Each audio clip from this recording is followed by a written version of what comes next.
மா என்னம்மா இன்னைக்கு மோர் குழம்பா? ஆமாப்பா, மோர் குழம்பு செஞ்சுன்னு இருக்கோம். ஆயிமா, எல்லாரும் நல்லா இருக்கீங்களா? இன்னைக்கு மோர் குழம்பு தாங்க செஞ்சுன்னு இருக்கோம். ரொம்ப நாளைக்கு முன்னாடி மோர் குழம்பு ஷார்ட்ஸ்ல போடும்போது மோர் குழம்பு எப்படி செய்யணும்னு கேட்டு இருந்தீங்க. அதான் இப்பதான் செய்யலாம்னு சொல்லிட்டு வந்திருக்கிறோம். சரிம்மா, என்ன தயிரே ஊத்தல போலியே? ஆமாப்பா, கடலைப்பருப்பு, தேங்காய், சீரகம் எல்லாம் அரைச்சி வெண்டைக்காய்லாம் போட்டு நல்லா பச்சை வாசனை போற வரைக்கும் வதக்கின்னு இருக்கிறோம். அதுக்கப்புறம் தான் தயிர் கடைசியா தான் ஊத்த போறோம். சரிம்மா, அதுதான் வச்சுன்னு இருக்கிறோம். அப்புறம் மோர் குழம்பு ரெடி பண்ணிட்டீங்களா? ஆமாப்பா, ரெடி பண்ணிட்டோம். இந்த மோர் குழம்பு எப்படி செய்யுதுன்னு ஒரு பெரிய வீடியோ போட்டுருக்குறோங்கம்மா, அதை போய் பாருங்கம்மா. நம்ம சூடான வெள்ளை சாப்பாடு தான் வச்சிருக்கிறோம். அதுக்கே நம்ம மோர் குழம்பு வச்சோம், வெண்டைக்காய் மோர் குழம்பு.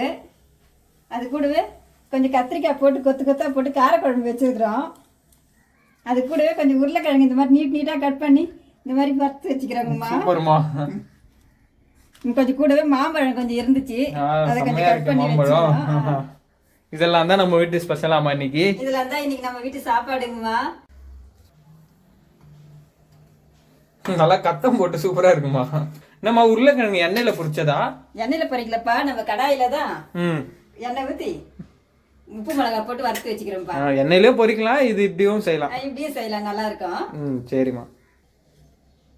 கத்திரிக்காய்லாம் செம்மையா இருக்குமா, எண்ணெய் கத்திரிக்காய் குழம்பு. இது எண்ணெய் கத்திரிக்காய் குழம்பு இல்லப்பா, வெறும் கார குழம்பு தான். கத்திரிக்காய் போட்டு வச்சுக்கிறோம்.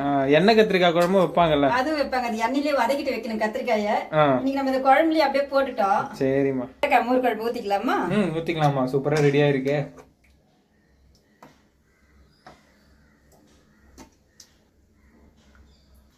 இதாங்கம்மா இன்னைக்கு நம்ம வீட்டு சாப்பாடு. எல்லாரும் வாங்கம்மா சாப்பிடலாம். இந்த வீடியோ பிடிச்சிருந்தா லைக் பண்ணுங்க, ஷேர் பண்ணுங்க, கமெண்ட் பண்ணுங்க. சத்யா அம்மா சேனலை மறக்காம சப்ஸ்கிரைப் பண்ணுங்கம்மா. மறக்காம சப்ஸ்கிரைப் பண்ணிடுங்க ஃப்ரெண்ட்ஸ்.